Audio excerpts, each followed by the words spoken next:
All right.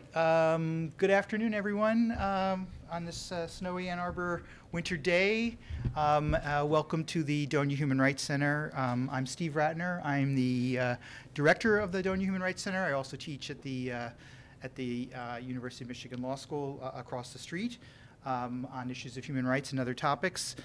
For those of you who don't know about the Donia Center is the university's focal point for the study and practice of human rights. We started off as a program and then moved our way into being a center. Among our programs are these monthly talks and panels on issues of human rights. We also offer undergraduate summer fellowships for students to work at human rights institutions, as well as graduate fellowships for students, for graduate students in their PhD who are working on issues of human rights. We run an undergraduate fellows program. Some of our fellows are here today for students who can commit to taking a certain number of courses in human rights with the hope of practicing human rights in the future. And we also, for the last several years, have been in charge of the Raoul Wallenberg Lecture and Medal, which is awarded by the university each fall to a distinguished humanitarian. The Martin Luther King Lecture that we are privileged to have today is part of the University of Michigan's commemoration of Martin Luther King and Martin Luther King's legacy.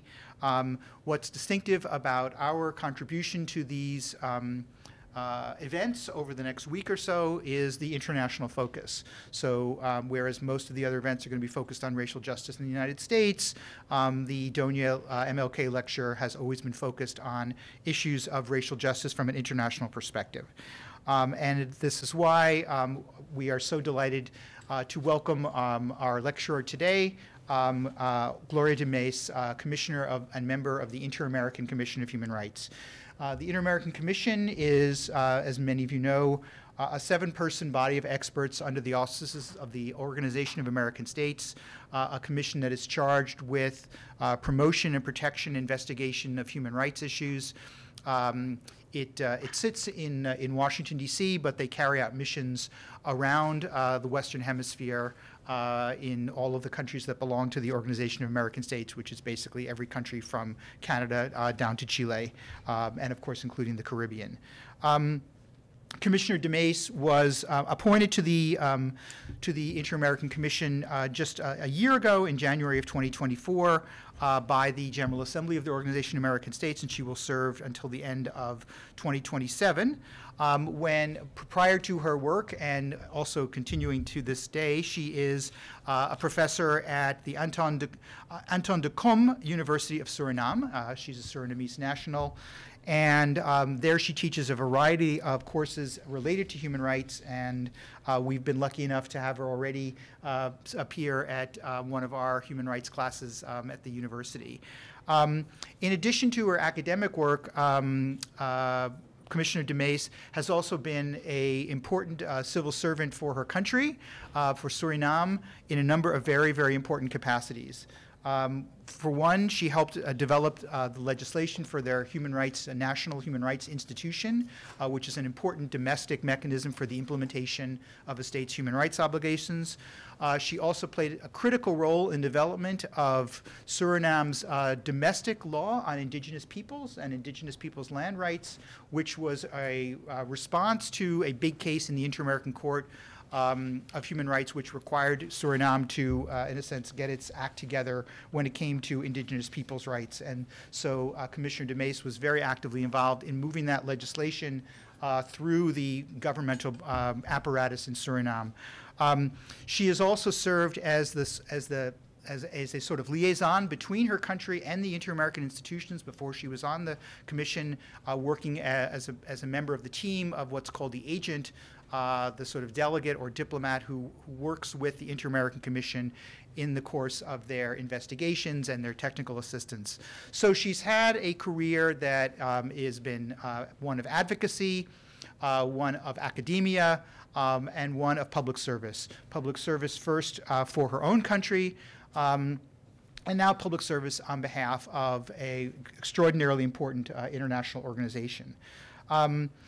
As a member of the commission, Commissioner de Mees has a number of specific responsibilities. Most interesting for us today is that she's the special rapporteur of the Commission when it comes to issues of the rights of Afro-Descendants and racial discrimination. But she has other responsibilities too. She's also the rapporteur on the rights of older persons when the Commission deals with those issues. And she's also a rapporteur assigned to work on the investigation of specific countries, mostly in the Caribbean region, Barbados, Grenada, St. Kitts and Nevis, and St. Lucia, but also Panama, and also mostly in the news, Venezuela.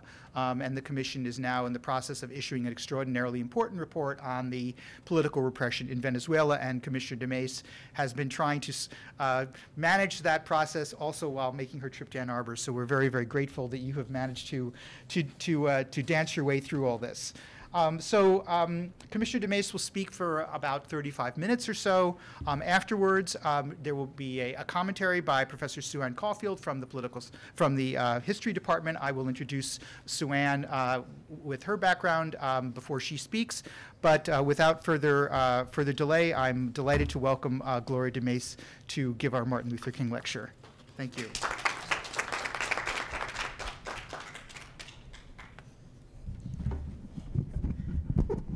Thank you, Professor Ratner. Goedemiddag. Good afternoon. I just had to put that in because what I experienced every time I got out of a door since I've been in Ann Arbor is like a climate shock.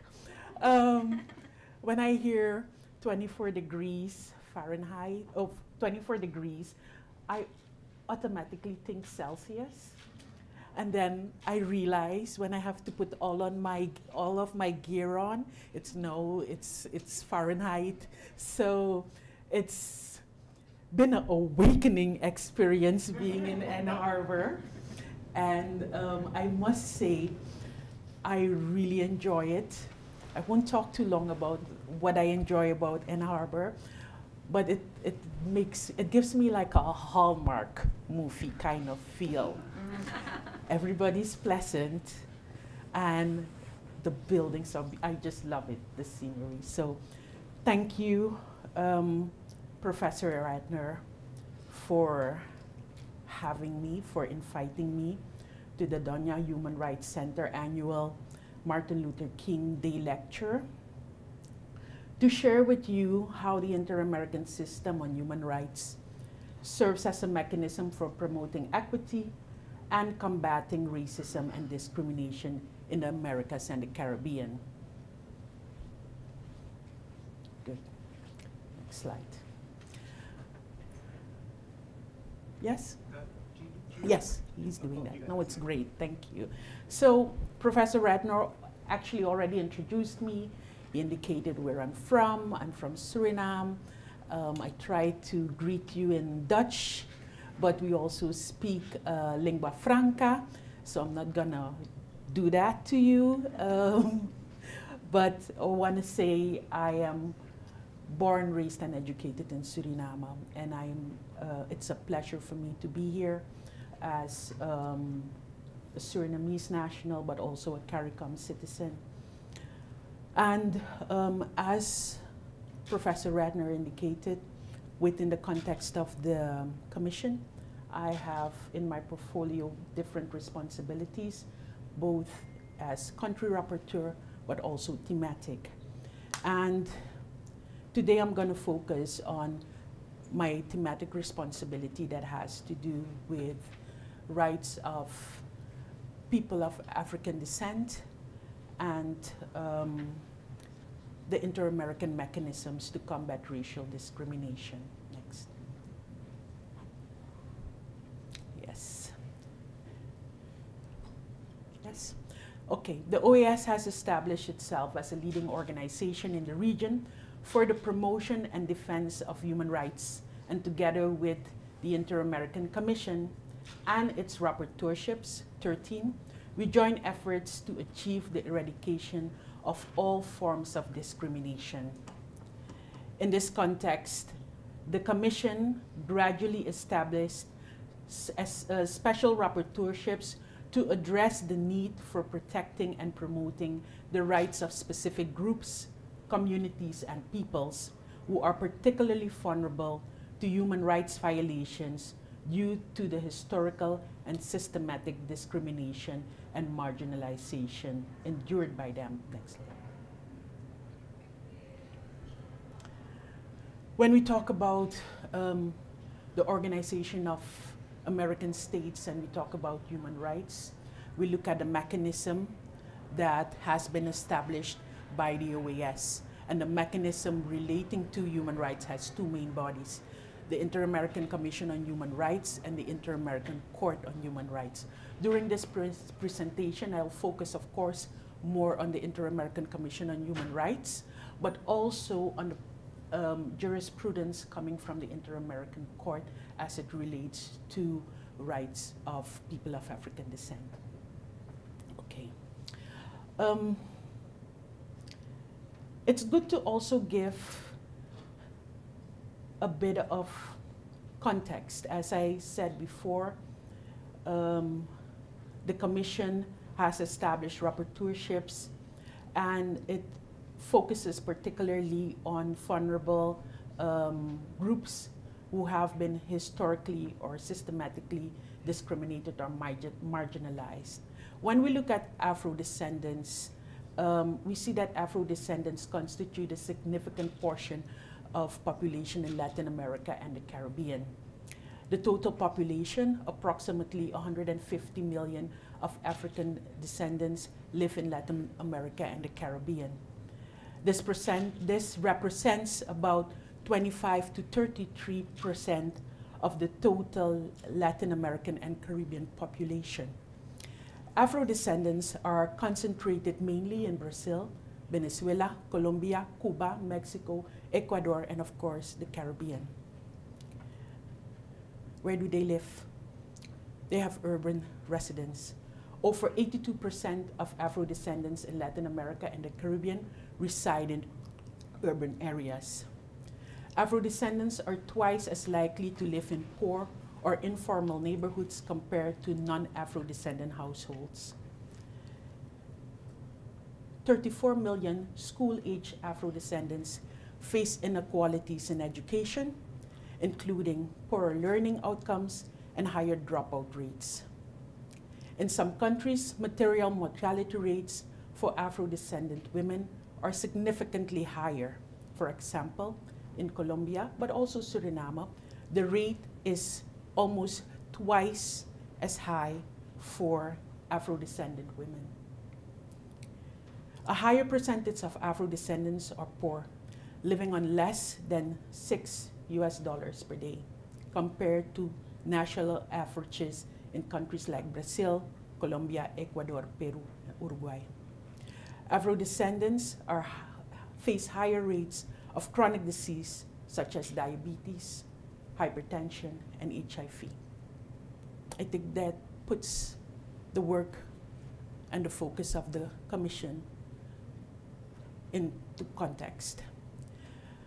The Rapporteurship on Persons of African Descent and Against Racial Discrimination was created 20 years ago.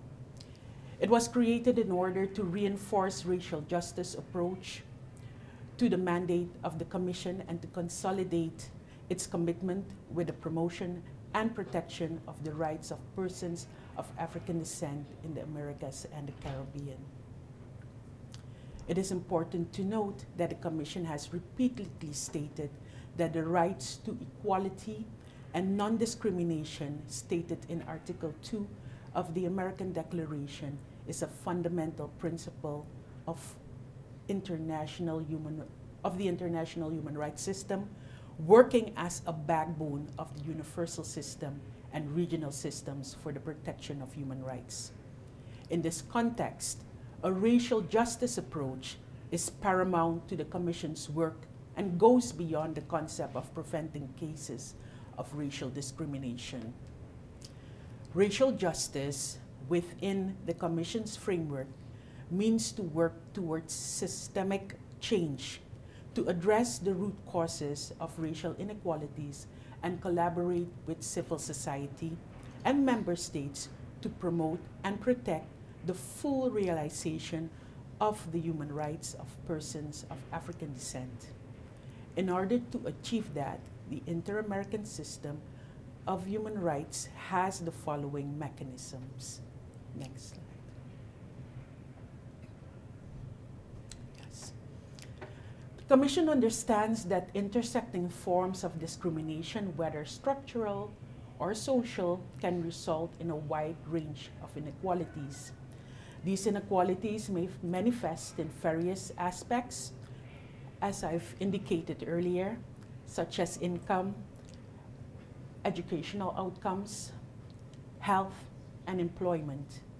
Importantly, inequalities can also give rise to stigma and discrimination. Therefore, in our rapporteurship, we have priority lines that we address under cross-cutting approaches. Looking at the priority lines, not yet, go back, yeah, thank you. We see social, economic, cultural, and environmental rights. These include the rights to practice culture, cosmovision and religion, as well as the rights to health and education, territorial rights, and the right to a healthy environment, among others. These rights are particularly relevant for Afro-descendant groups who self-identify as tribal people and therefore have a distinct cosmovision and connections to territory and land. Second, don't move yet, the penal system and citizen security policies.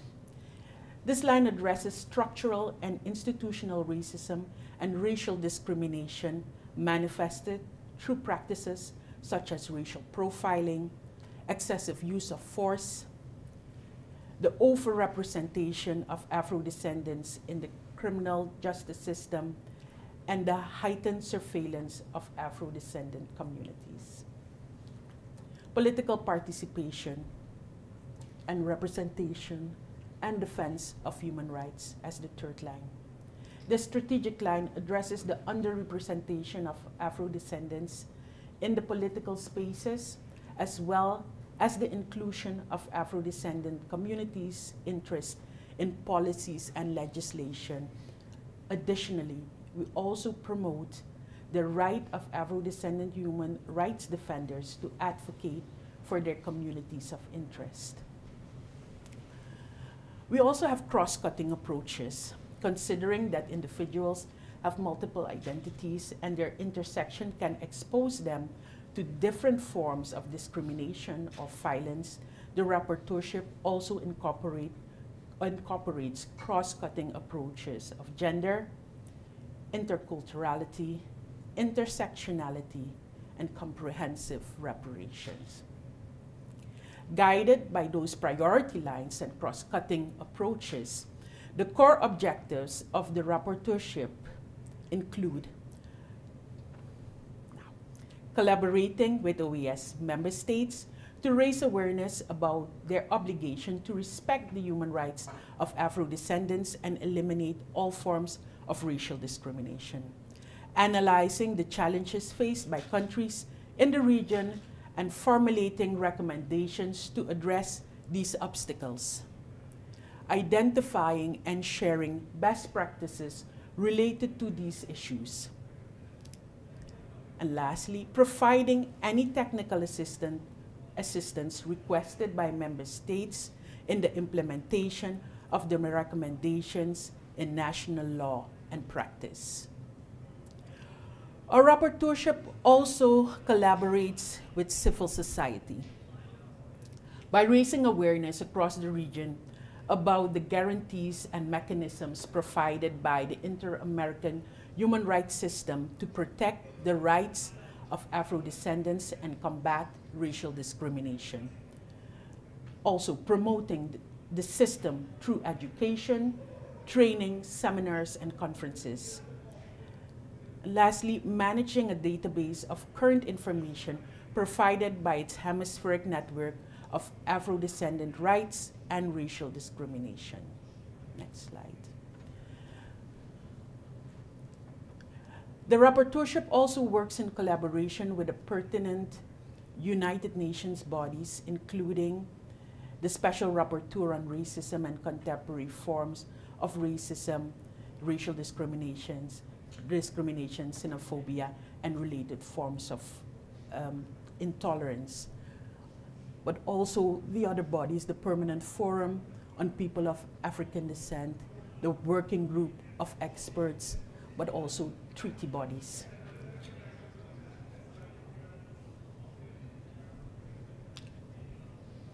In addition to the Inter-American system, the Inter-American system has a variety of tools at its disposal to address issues related to Afro-descendant persons and tribal communities. Next slide.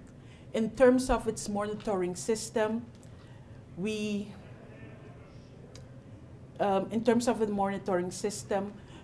have working and on-site visits.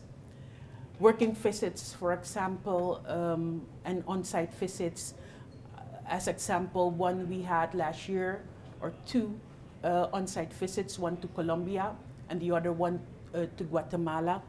Both of those visits had an ethno-racial approach to them, which meant that as rapporteur, I specifically went into areas in Guatemala, for example, where you have predominantly Garifuna communities, and in Colombia, that was the cross-section of the community where you had the majority of Afro-Descendants represented.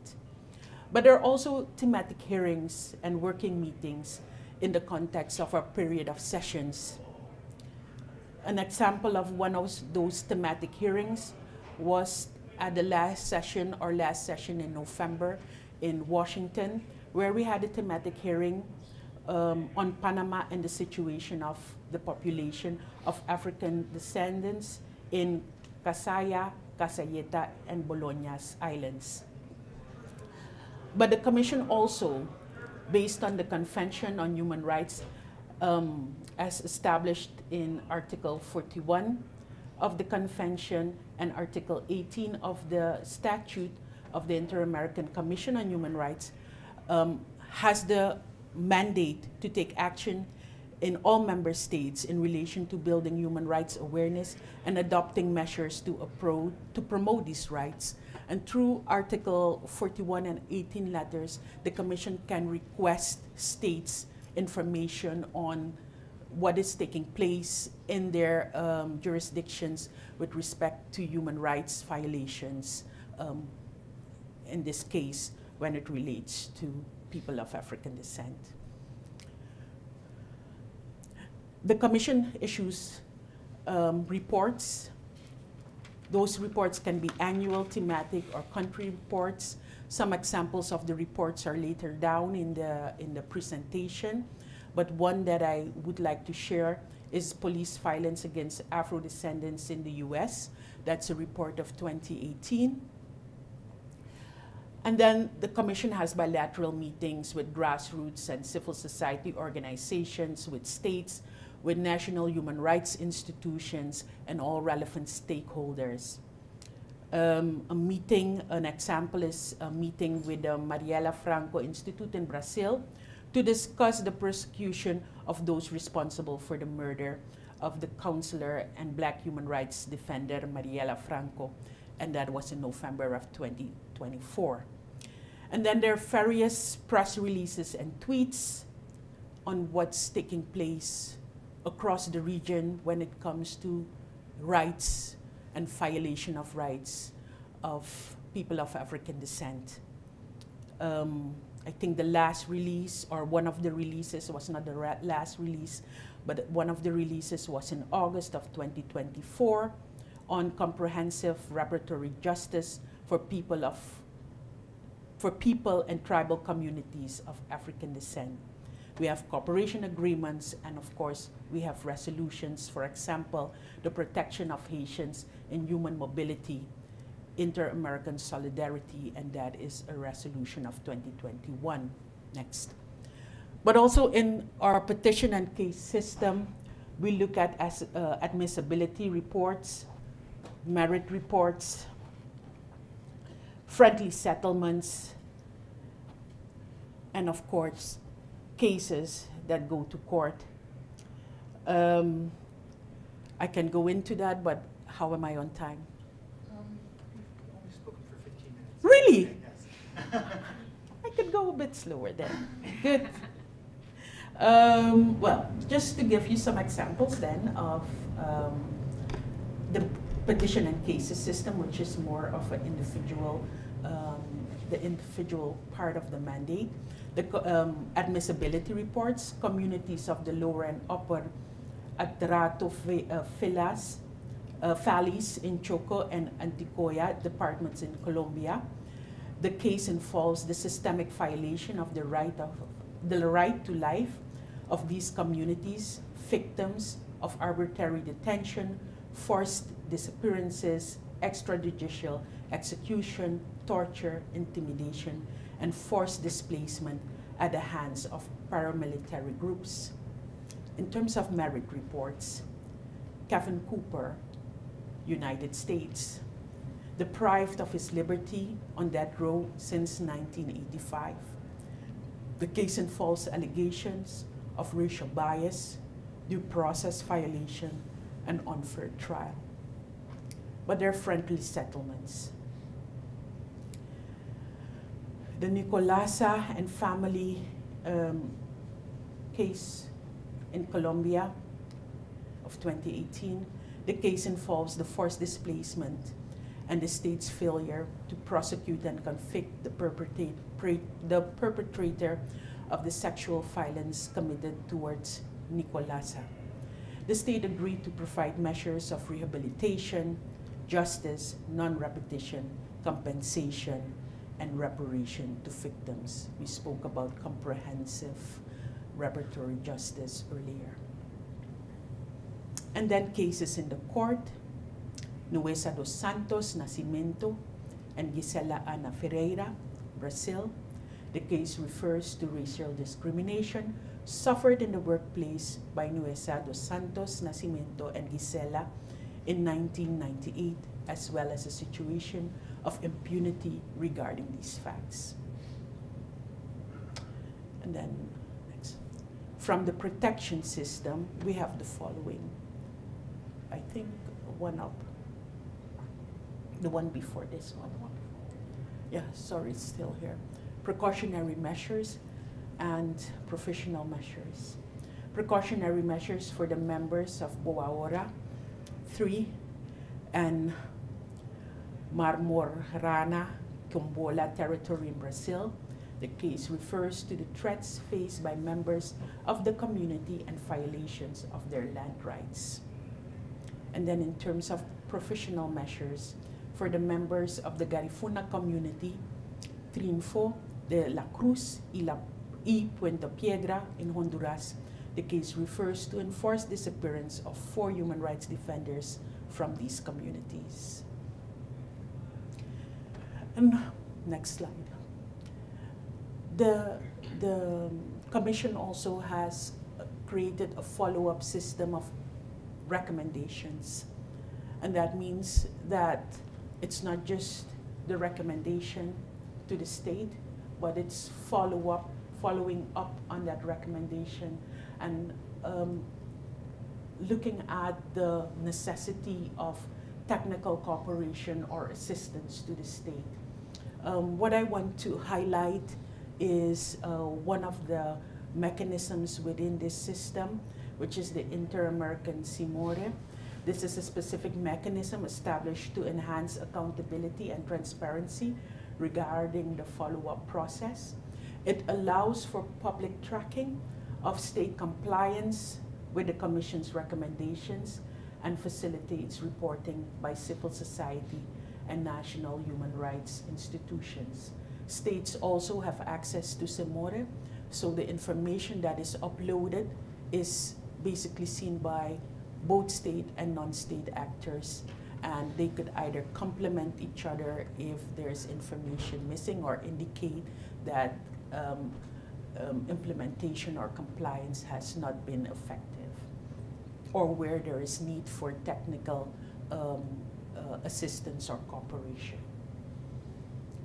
slide. So also in the inter-American system, we have different treaties and documents for the protection of human rights of ethno-racial groups, such as the Convention Against Racism, Racial Discrimination, and Related Forms of Intolerance, and the Plan of Action for the Decade for People of African Descent in the Americas. And interesting, I think it's interesting to note that on the 17th of December of last year, the second decade for people of African descent was adopted by the universal system. And in that context, the rapporteurship is also looking towards being active in this second decade.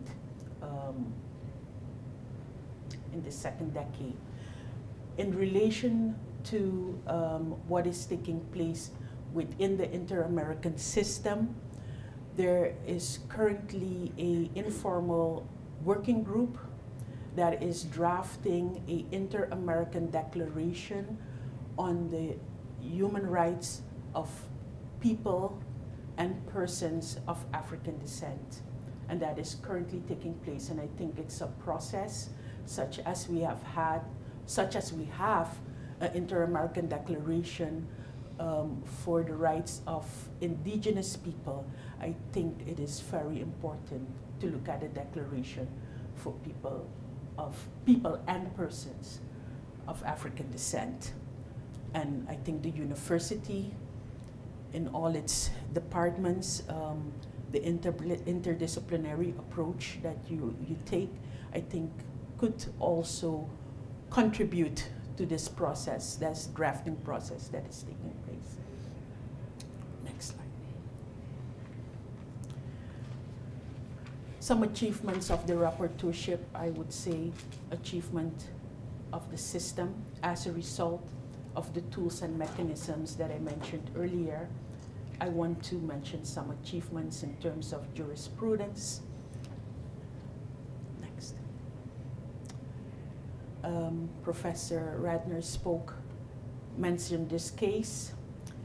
It is the first time that the court recognized the collective rights of tribal African descendant communities and their rights to reparations for environmental harms caused on their land and resources, which served as a precedent for other cases involving the violations of rights of tribal people, such as the case of the Garifuna Punta Piedra community and its members versus Honduras in 2015, and the case of the community Garifuna Trifuno de la Cruz and its members versus Honduras in 2015 as well. Next one, okay, no, it's there. The sentence of the Inter-American Court case of the Favela Nova Brasilia versus Brazil in 2017.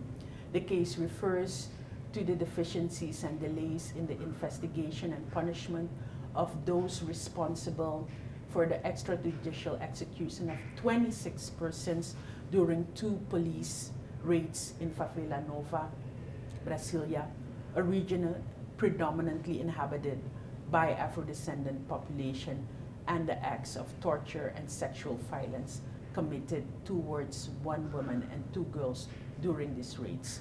It was the first time that the court condemned the state for the excessive use of force by police during raids in the favelas in Rio de Janeiro. Next slide.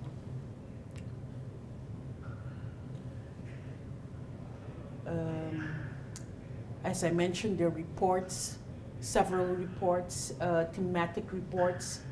I mentioned earlier the report on police violence against Afro-Descendants in the United States, 2019. This report was launched, and it examined the persistent situation of structural discrimination against people of African descent in the United States, and in particular, deep-seated racial disparities in policing and the criminal justice system. Another thematic report on economic, social, cultural, and environmental rights of persons of African descent of 2021. For the first time, the Commission developed 8 specific standards in the areas of education, health, labor, culture, and collective property for Afro-Descendants. But there are also country reports, a country report of Brazil of 2021, and a practical guide on the situation of human rights in Brazil with the ethnic racial approach, persons of African descent, indigenous, and Quilombola people. That report is of 2023. The Commission notes that despite the existence of the rule of law, Brazil faces structural challenges in overcoming issues relating to forms of discrimination that have been perpetrated historically, which in particular affects groups such as people of African descent, women, indigenous, and Quilombola communities. And then there's a thematic report, the economic, social, cultural, environmental rights of indigenous people and tribal people of African descent in El Salvador, Guatemala, Honduras, and Nicaragua. That report is also of 2023, and it analyzes the current status of the rights of indigenous people and people of African descent to collective property, a healthy environment, food and water, healthcare, and education in these 4 countries in light of the Inter-American standards. I want to conclude, and I think I'm good within time, that the Inter-American system has a variety of tools and mechanisms to promote racial justice in specifically in terms of its rapporteurship on the rights of persons of African descent and against racial discrimination. Although the Commission plays a paramount role on combating all forms of racial discrimination and on the promotion of equity, it is crucial that we join efforts from states, human rights bodies, civil societies to eradicate historical patterns of structural and institutional racism. The question is, how do you contribute? Thank you.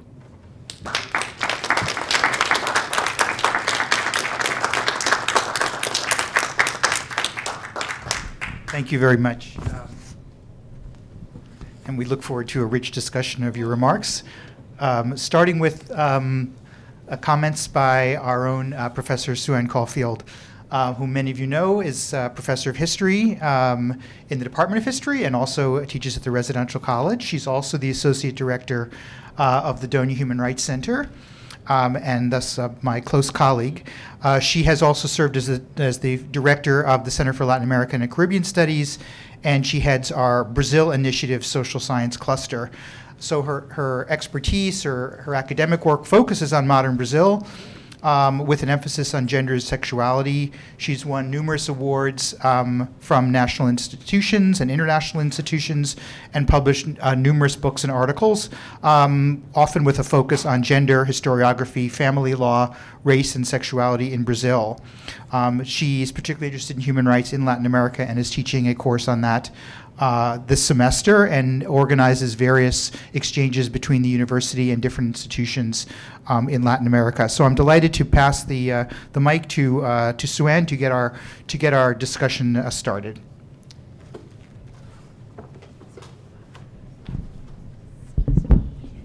Thank you. Great, thank you. I was so delighted when it was actually Steve's idea to invite Gloria de Mees, and I was thrilled at this idea because, as he mentioned, I've taught a course that focuses a great deal on, it's about human rights in Latin America, and it's about legal institutions, and focuses a great deal on the Inter-American Commission and Court of Human Rights. And I became interested in this, not from a law perspective, but from a history perspective. So I work on modern Brazil, and I work specifically on gender and sexuality. And I learned about the Commission and the court and the inter-American system because it made a big impact in the area of gender and sexuality in Brazil and in other parts of Latin America, influencing really fundamental, influencing really groundbreaking laws. So in Brazil, the very first case, feminists were working to recognize domestic violence and everyday forms of violence against women as violations of human rights and therefore violations of Brazil's constitution. And they were successful in bringing the very first case of domestic violence to an international body, and they won the case at the Inter-American Commission. And this was followed by a great deal of publicity. And so in Brazil, most people know of the Maria da Penha law, and they know that the Maria da Penha law, which is the law that specifically prohibits domestic violence and has specific procedures for investigating and for prosecuting cases of domestic violence, and also specific ways that the state is responsible for combating domestic violence and all of the various structural, cultural,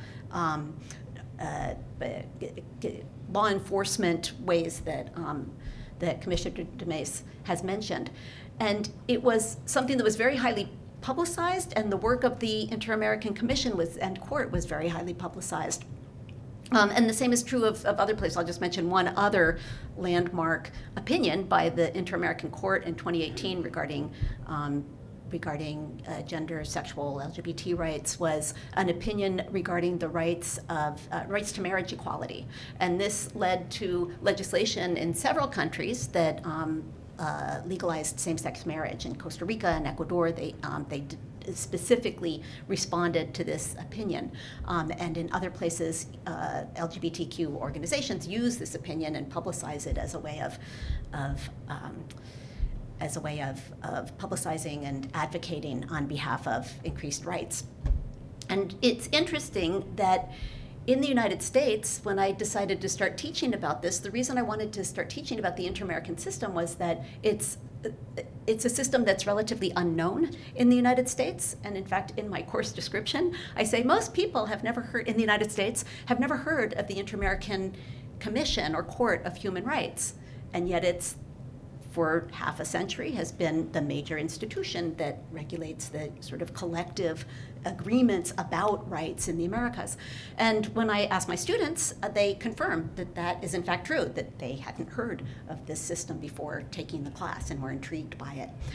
So I wanted to sort of formulate questions around the context in which this kind of work, this kind of inter-American work, regional human rights work, becomes relevant in particular places at particular times, the way that I saw it becoming relevant in Brazil.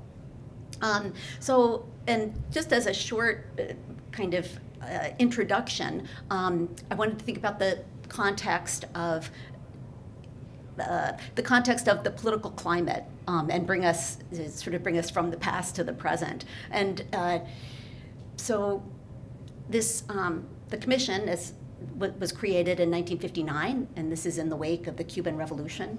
And many observers, particularly observers on the left, were quite cynical about the impact that this kind of a commission would have because of, and also largely because of the placement of the commission in Washington, D.C., and the strong influence of the United States, which also contributed to a large portion of the budget. And there was also cynicism because human rights seemed to be focused on the kinds of understandings of rights that that came out of the United States practices, individual political freedoms in particular. And initially, the commission, there was a strong focus on violations of political civil rights in Cuba. So there were a couple of different country reports in the first decade of the commission's work, and several of them, and they were very critical of human rights violations in Cuba. And there's still not been a comprehensive country report on the human rights situation in the United States. Although there have been the reports that Commissioner de Mees mentioned, there thematic reports, on the one on police violence and racial discrimination from 2018, and there are also thematic reports on rights of immigrants and asylum seekers in the United States. But across Latin America, the general perception of the inter-American system really, there was really sort of a seismic shift in the 1970s. And it coincided, not coincidentally, with the Carter presidency in the United States, and with an important report that in an earlier presentation today, Commissioner Mees mentioned, which was a report on the pro-US Somoza dictatorship in Nicaragua. And then there were other reports on other pro-US regimes, dictatorships in Latin America, one in the 1970s, one in Argentina, another in Chile. And this led many Latin American leftists who were targeted by those regimes to really, so there was sort of a newfound respect and an embrace and use of human rights discourse by leftists in Latin America. And the adoption of, really for the first time in the 1970s, after having seen human rights as not an effective framework or not an interesting framework for attacking the root causes of inequality and human rights abuses, to turn toward adopting a human rights framework. And this human rights framework then played a real central role in waves of grassroots social movements in the final decades of the 20th century and into the 21st century across Latin America, as these human rights groups are organizing first to against the dictatorships, and then after the dictatorships ended, organizing and really seeing human rights in very expanded ways that include things like systematic racial discrimination, gender discrimination, and various other forms of human rights discriminations that include political and civil rights, but not exclusively. And so many of these movements, which include very notably indigenous and tribal peoples movements that are specifically what Commissioner Mees is working on, as well as LGBTQ people, have used the court and the commission in ways that led to sort of pretty significant legal and even social changes in this post-authoritarian era of the 1990s and early 2000s. And so these institutions were really important and very influential in strengthening transnational or supranational notions of rights and contributing to the growing influence of the notion of things like the plurinational state, a state that can include various cultural groups that can be seen as different kinds of nations. So questioning of the idea of the nation and state as necessarily being the same thing. So these things have been really important, and again, the specific institutions played a really important role in bringing about that kind of thinking and the expansive way of interpreting and using human rights. But of course, the other issue is the mechanisms for enforcing the decisions and the kind of work that the Commission and the court are doing. The inter-American system, like most human rights systems, don't have any way to force states to comply with their recommendations of the various reports or even of the cases that are going to the Inter-American Court. But nonetheless, in this period of the 1990s up until about the 2010s, this is a period when the legitimacy of many Latin American states depended, at least to some degree, on their identification with international and more or less social democratic norms. The inter-American system wielded a qualified but significant degree of moral authority. And so that explains the cases, the impact of the cases that I mentioned previously, the ways that the government pays attention because civil society is mobilized, and the moral authority of these decisions are really important tools that local advocates can use. But I'm really wondering now, and this is a big question, are we now in a new era or a new chapter on inter-American human rights with the spread of populist, right-wing, authoritarian populist regimes and various forms of ultra-nationalism that have been growing, and in some cases winning elections across the Americas. So I think maybe there's a new turn away from internationalism or universalism in Latin America after sort of a wave earlier that had been a turn toward these concepts. So I was wondering if you have a sense of what the next decade might look like for the Commission, whether you foresee a greater trend toward non-compliance with your recommendations by states. And as I always tell my students, that the idea that, well, states don't have to comply, so these institutions make no difference, is not really accurate, because in fact, although states don't necessarily comply with every recommendation, in the history of the inter-American system, which is a pretty short history, just half a century, most states have at least partially complied. So if they don't fully comply, they're not, because there are a lot of recommendations that come out of every report and every court decision. They're partial compliance, and then what they don't comply on gives the advocates of the people who are being affected by violations, it gives them all the more power to pressure and to make demands. So I'm wondering if this is going to, if the balance is going to shift in this new era, or has it already started? I wonder. I have seen just in Brazil that it seems like it's already started to shift with less compliance and less force, less moral authority. And I wonder if that's just my impression. I hope it is, or whether there's some truth to it.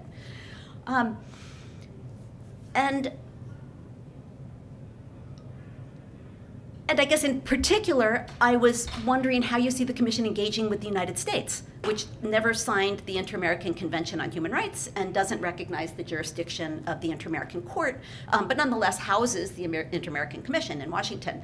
And I'm wondering if you foresee a change in the near future in the US financial support for the Commission, or compliance with recommendations on previous thematic reports, including the report that you mentioned from 2018, whether the change in regime that's going to happen very soon, whether that's going to make a big difference in the kind of work that you are able to do. And you mentioned, again, in the earlier presentation, that there has always been, because there's a system whereby individuals can approach the Commission, there's always been a huge backlog in those cases. And I wonder if there's concern in the Commission about what this new regime in the United States, as well as elsewhere in the Americas, will mean for the coming decade. And then also another question I had is about Suriname. I was really interested in the case that you mentioned about indigenous rights, and wondered to what extent in Suriname do these organizations still hold a lot of moral suasion, and whether the state is really paying close attention to the kind of work that you're doing. So for you to have this position on the Inter-American Commission in Suriname, does everybody know about that? Is it a really different kind of balance, these kinds of organizations? I was wondering, sort of, does everybody know that these organizations exist in Suriname, or is it more similar to the United States, where it's difficult to publicize the work that you're doing? And I guess my last question is, I wonder whether you would tell, if young people are interested in changing the world, as they tend to be, and as they, and I hope they do change the world, if they're out looking to advocate on various human rights issues, would you recommend that they really think very seriously about engaging with the Inter-American Commission as a strategy? Or do you also think that there are times when it's really better to expend the limited resources to sort of more domestic institutions or strategies? So that's it. And thank you again for coming. I really enjoyed the presentation. Thank you.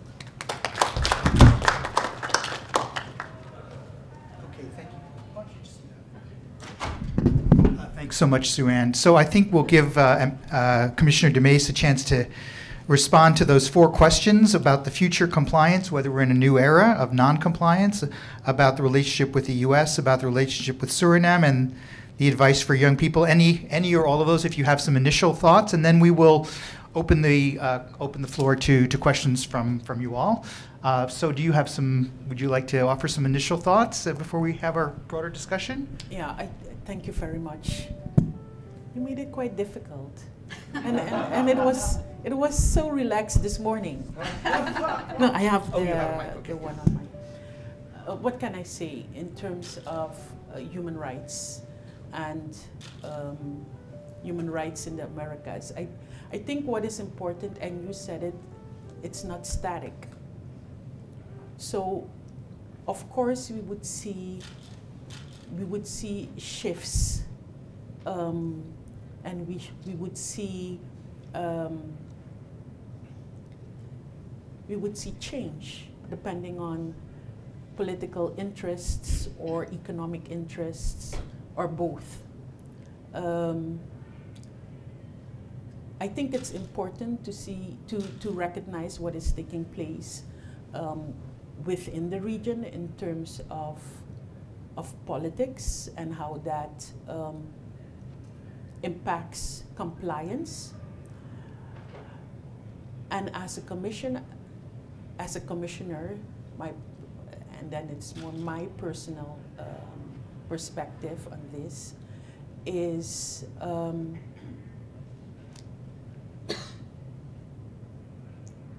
again, it's not static. So even the approach cannot be as before. And I think that there is a lot of room for awareness, for education, for technical collaboration, fortifying institutions in jurisdictions like national human rights institutions, fortifying state actors, and not only also those in the executive on human rights approach to policies and to governance. And I also think it's important, and that has to do with your last question, to strengthen the capacities of grassroots organizations, civil society organizations, and the next generation. I think that is important to not only bring across the sense of the promotion and protection of human rights, but also accountability and accountability throughout the different processes. So I think that is important. I don't know if that answers the first question and the last question. With respect to the relationship on the US, with the US, in terms of change in administration, I think with all countries in this hemisphere, we have had changes, and in all situations, the Commission has found a way to be effective in its work. So I think also with the administration coming, the Commission will find a way to work, to do its work. And then when we work with states, we don't only work with state actors, but we also work with non-state actors. So that is, I think, very important when you see that there's more on the one side or less on the other side, to increase your collaboration on different fronts, your work with the international community. I think it's very important to mobilize resources, and not to duplicate efforts, to see where we can work in synergy with other like-minded organizations. So it's not the Commission on an island, but the Commission working with states, the international community, civil society organizations, and in that way fulfilling its mandate. And I'm not saying it's going to be easy, but we need to find a way to do it. And we have in the past, so I'm very optimistic. Yes. Suriname,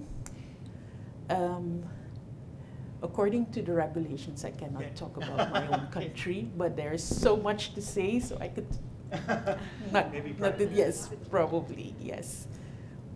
Well, thank you very much. It's interesting. Of course, we are about to have a Secretary of State who has been, as Senator, very, very interested in the Americas, and it will be interesting to see whether this leads to new clashes with the OAS and with the human rights institutions, or potentially new avenues for cooperation.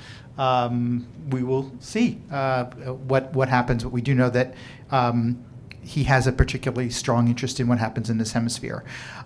Okay, so we have a nice amount of time for questions from you all. Wes is following the Zoom. There may be some questions there, but let's start in the room. So questions for either Commissioner DeMace or for Professor Caulfield. And please, if you can say whether you're a student or a member of the community or otherwise, folks. Who'd like to get us started?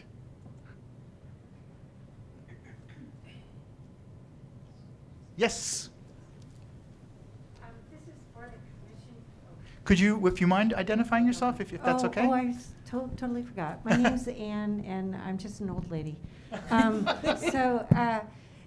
I have young friends. One who has just taken a position with a much hated organization in the United States known as ICE. As a lawyer, and another young friend, also a lawyer, who works she works in a nonprofit that provides legal assistance to people who can't afford lawyers, and she specializes in topics of labor and housing. And I was very interested in several of the titles that you mentioned, Commissioner, that the organization has published. And I wondered, given that the United States has not signed on to the the Inter-American Human Rights Commission, I mean, a part of me wants to say, you need to find these reports and read them. I think they would be helpful for you. But would they, given that the United States is not a signatory? And this obviously is just your opinion, but I would very much appreciate it. So would the reports be? Would they be? I'm so sorry. Yeah. Would they be helpful for these lawyers working, one for ICE and the other in a nonprofit that helps people who can't afford lawyers on legal issues related to labor and housing? Yes.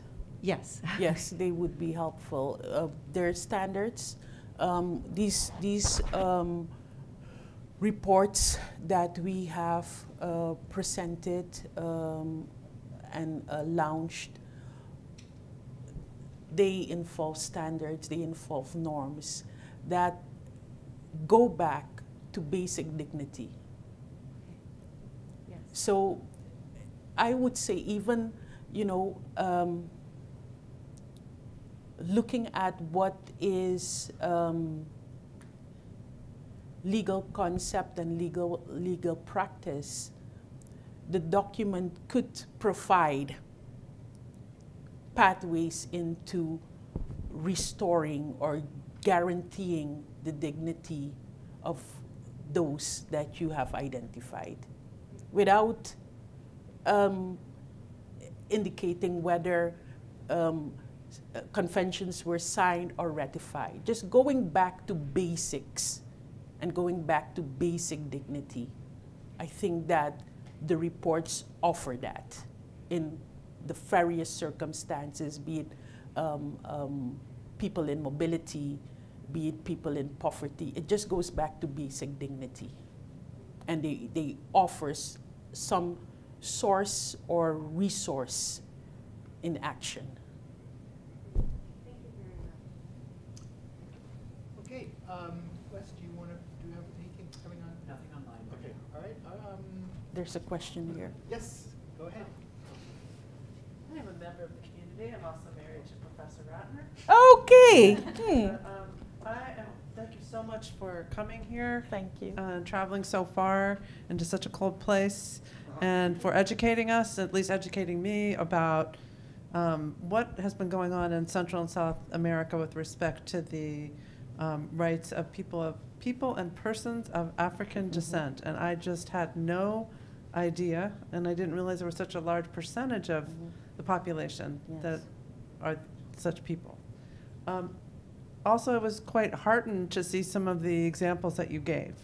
And we could all use some hope and inspiration, and whether it's the young people here, whether it's our country, which needs to, you know, draw on what you all have done. Could you maybe highlight one or two of what you consider your biggest successes? Mm-hmm. I was taken by that database, I think, that you mentioned you Yes. have, that probably a lot of groups can use. Mm-hmm. What would you consider some of your greatest, your particular rapporteurship Yes. purview, your successes? Yes. I think one of the successes of the rapporteurship is feasibility. Just as you... Is what? Feasibility. Feasibility. Because when we look at these communities of people of African descent, I mean, only looking at the data, they're excluded, they don't exist, they're not visible in policy, there are no measures in terms of affirmative measures. They just don't exist. And I think that what the rapporteurship, one of the strengths of the rapporteurship has been is making the rights, or making people of African descent visible. I think that is important.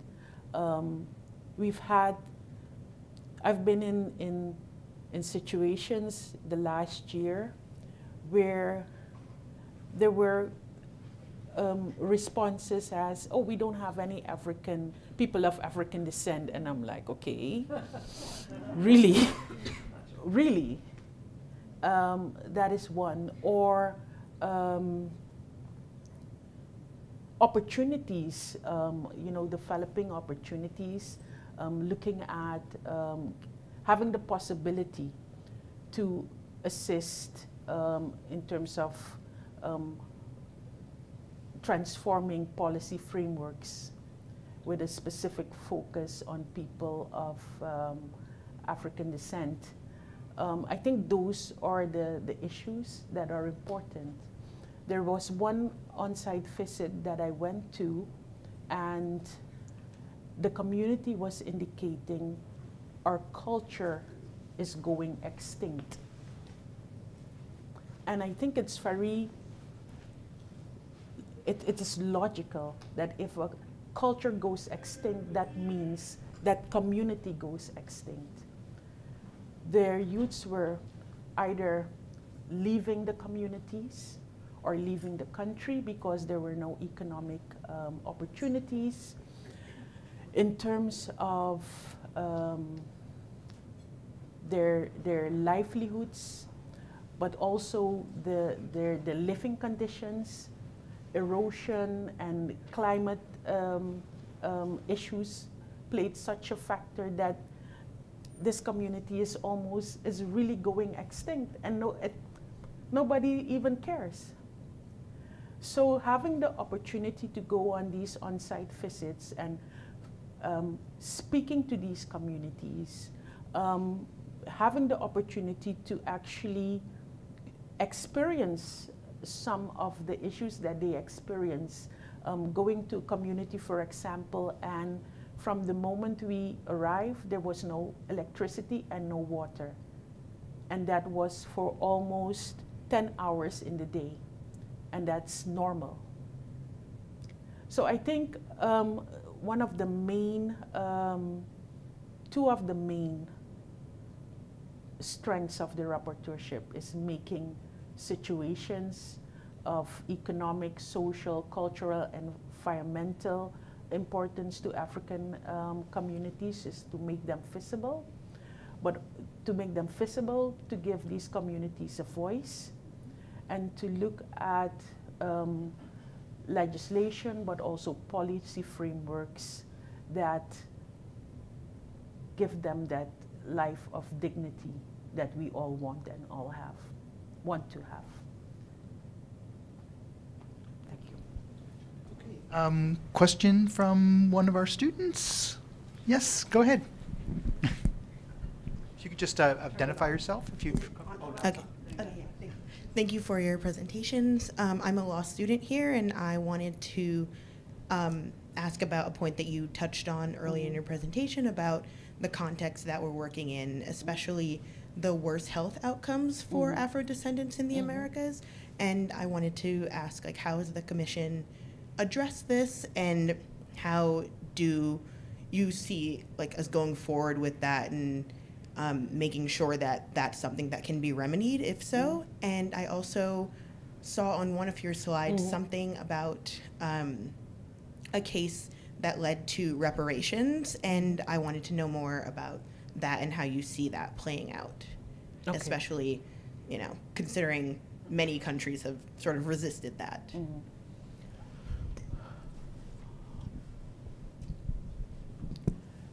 So with respect to the different areas, or you specifically mentioned health, when it comes to Afro-Descendant communities, I think it's the Commission in its work in terms of monitoring also works closely with international organizations, the international community. So it's interesting, for example, the data that the UNFPA has on maternal health in the region, for example, but also PAHO. In one of the technical cooperation of exercises last year, I had the opportunity to speak to various UN agencies that work in the Caribbean. And of course, then there is, besides the monitoring and reporting that the Commission does, it's also interesting to be practical in terms of looking at collaboration opportunities with UN agencies who are on the ground and work in those communities. So that synergy is, I think, very useful and very effective, and has impact when it comes to working with these communities. So it's not, I definitely think that the work of the Commission itself, what it produces, is important. But I think when it comes to the impact, it is in a collective sphere of what is taking place in the region and in different communities. So I hope that I answer your question by saying that it is a synergy that takes place or needs to take place when it comes to issues such as health. We have a special rapporteur on economic, social, cultural, and environmental issues. So in terms of monitoring issues, for example, with to do with health rights, that would be issues that are monitored by the special rapporteur, but also the country rapporteurs specifically monitor what takes place in the country specifically. So I think it's action from different fronts within the Commission, and the synergy within the Commission, the thematic rapporteurships, the special rapporteurs, as well as the country rapporteurs. And you would see that in our annual report as well, where we give an overview of human rights in the hemisphere, and we look at the specific rights. So you would see there what is the situation, also what are the recommendations from the Commission, and on the other hand, the collaboration of the Commission with different international bodies. And there was a second question. Yes, reparations. How that's played out. In what sense? In a particular case? In that particular case, but also if it's been brought up in any other context and that's gone over. But in what way? I forget the case. Sorry. I forget the case. It was in one of the slides. it just touched on it for a bit, and Okay. it just jumped out at me. But with respect to reparations, the Commission has a comprehensive approach. So it's not only compensation in terms of a monetary issue, but it's also looking at rehabilitation. It's also looking at non-repetition. So it's a broader concept of reparations. Also looking, for example, at the mental aspect in cases where it is necessary. Yeah. Is your question about reparations in a particular case where somebody sues the state, or about something bigger like reparations for slavery? Is that where you were going with your question? I have no idea which Okay. case it was on. Okay. It was on one of the Let's see. slides, and it just Let's don't know. see. The case from Suriname, right? Was it- The case, the indigenous, and the, Your microphone. oh, I think it was the case. Oh, because I was also curious about that. So in the case from Suriname that you, I think, had a slide Yes. about and that you personally worked on. And Yeah. so what happened with those, what were they required, what was the state required to do, and have they done it? I could tell you after. Oh, I'm sorry, that's right. Yes. I'm sorry, she's not allowed to talk about Suriname. Yeah. Questions?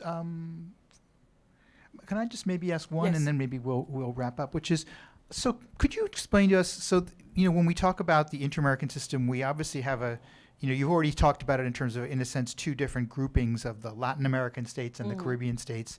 And with the Latin American states, persons of Afro descent are within each country a minority. But when you think about the Caribbean, they're the majority typically, just from the historical background. Does your work, can you say whether like one group is more receptive or more hostile, the governments, to your mandate? I mean, you could imagine that the Caribbean states would be more welcoming to your mandate because, but you could also imagine them saying, well, we have a government that is, run by Afro-Descendants, so we don't really need your advice. Yeah. And so is there a divide between the way the Spanish and Portuguese speaking countries, where Afro-American persons are, Afro-Descendants are a minority, where you are in your interactions with them compared to the Caribbean countries? I think in general there is a bit of a different approach with respect to the Americas and the Caribbean region. I think the examples of the Americas region are there. I think there have been more cases and petitions coming from the Americas region. The history of the Commission in the Americas, as Sue gave her expose, is also different than from the Caribbean region. So what I could say with respect to the approach or the acceptance is that the Commission has, when it comes to the Caribbean, has developed a specific strategy within its strategic program, and that strategy is highlighted or is called the Positive Agenda, that focuses on technical cooperation. So, I almost want to go back to Suriname. It would be so easy to give the example. But in cases where, in countries or states where you have, even within the communities of Afro-Descendants, you have tribal communities, you could identify historical inequalities, and there the Commission is ready to assist in technical cooperation, for example, with legislation or with policy review or transformation, or reforms. So it is not because of the demographics of the Caribbean that it does not allow for work of this rapporteurship, there always is opportunity. And I think that countries with, for example, tribal communities, that is like a prime example of how the Commission can assist even Caribbean countries. Well, thank you everybody for joining us today, and let me thank again Commissioner Mees for making her way to Ann Arbor and for joining us for her visit of a couple of days and speaking to different constituents around the campus. It's been a real honor to have you here, so we wish you a safe return. Thank you for having me. And we do have some